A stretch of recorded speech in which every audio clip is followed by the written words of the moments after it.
Hello? You already answered the phone, so you know who this is. Yeah.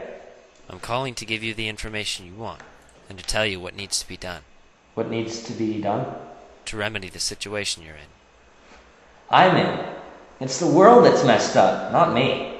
That's the first thing he wants you to think. The reality is that you only just picked up the phone, after several years of it ringing. You should have been rolling hard by now. Who is he? The guy who thinks he runs the place. Doesn't he? At the moment, yes.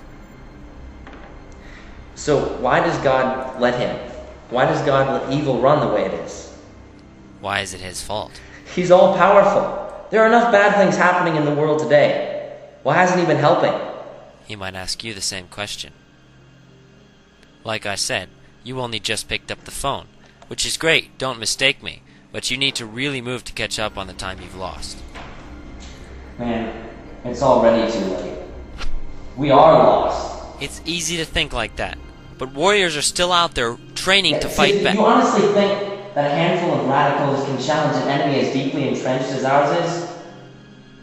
There are many more soldiers out there than you think, albeit in sleeper cells. But all it's going to take to wake them up is something drastic to happen. It could happen any moment, any time. If that was true, then 9/11 would have sparked a huge Christian revival. If that was true, then Columbine would have been the last shooting in an American school, and Virginia Tech never would have happened. Listen. Have you read the newspaper or watched the news recently?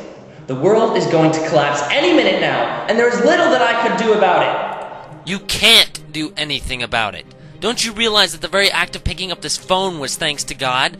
You've been thinking that it's hopeless for years, but never went far enough to understand that God gives hope. Soldiers need to step up now before the world does collapse. It's their own fault they did nothing about it. Then why does God need us? He doesn't. He wants you. He wants you to step up in His name and do something as a witness of His power to the world. He's willing to let everything go to pot if only His children will turn to Him. This is the reason why you're here in the first place. A lever is sitting on the earth and it's tilting toward evil. You need to pile on the other end and change the stakes. It has to start with you. It has to start now. What does he want me to do?